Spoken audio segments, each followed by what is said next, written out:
I'm Callie Lewis. You're watching Geek Brief TV. This is Brief 184, DearCallie.com.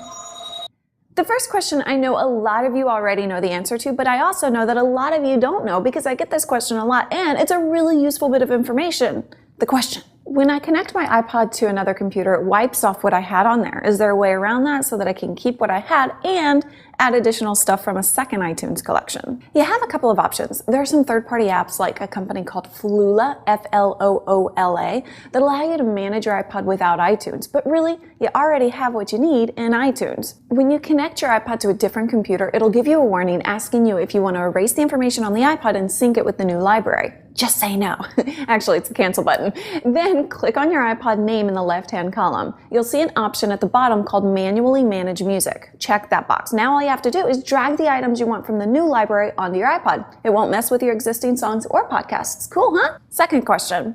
I'm in the market for a TV to take back to my college dorm room, but how do I choose when there are so many different brands with all kinds of different specs? Oh boy, yes, it definitely can be overwhelming when shopping for TVs. TechSelector.com is a great place to start narrowing down your search, and I recommend it all the time. What it does is walk you through questions about TVs, also cameras, PDAs, printers, DVD players, cell phones, etc., to understand what you're looking for. It'll give you suggestions based on your answers. Once you have their suggestions, it's easier to do further research because you have fewer options. The best advice I can give you is when you're looking at specs, just take it one line at a time. If you don't understand what it means, you can either move on, it probably won't affect your decision anyway, or you can look it up on Wikipedia.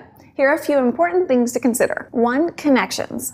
Think about how you'll use your TV. Do you have a DVR? Will you use the TV speaker or plug in outside speakers? Do you want to be able to hook up your camcorder and watch your homemade videos on your TV?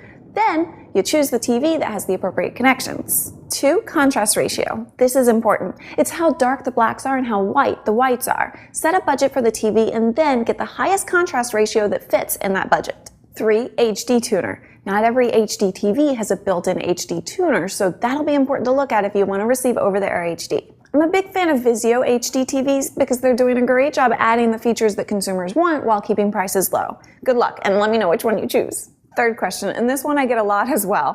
I want to build a Mac Pro piece by piece. I don't have much money and I want to build it as I can afford the parts. I'm already familiar with how to put a computer together since I do it for a living, but I would like to know where I can buy memory and processors and motherboards for Mac computers. Any ideas?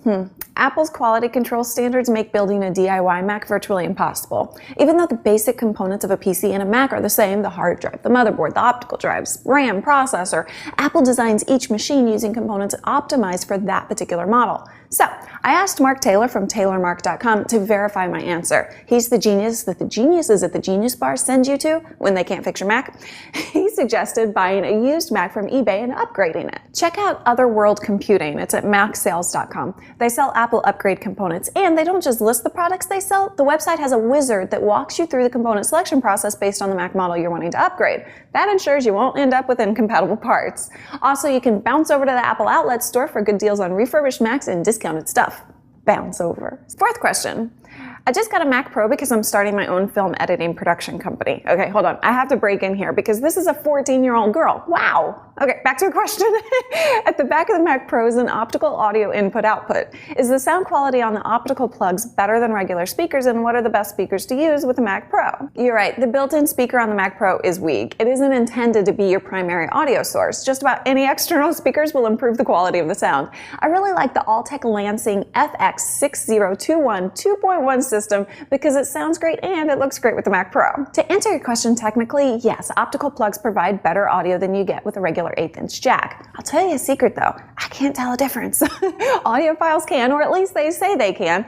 The big advantage of optical audio is that you eliminate the possibility of line noise. Martin, I'm probably totally Americanizing his name, so I apologize. Anyway, he left this comment. The optical output is a digital out, which means it sends bits 0 and 1, so theoretically there can't be any noise because the bit is 0 or 1. Also, you only have to use one cable, which will send the signal of multiple speakers, Dolby 5.1. In Martin's opinion, the best solution is an external USB FireWire sound card in combination with 2 or more studio monitors. He says, the sound will only be as good as your sound card, and if you spend $400 on a card and speakers, you'll hear details and sounds that you've never heard before. Thanks, Martin. Sunday's Father's Day, and if you haven't gotten anything for your dad, how about a domain name from GoDaddy.com and a personalized email address? You can use my promotional discounts GB1, GB2, and GB3 to get a discount. It's fast, easy, inexpensive, and hey, you don't even have to wrap it. I'm Callie Lewis. Enjoy your technology.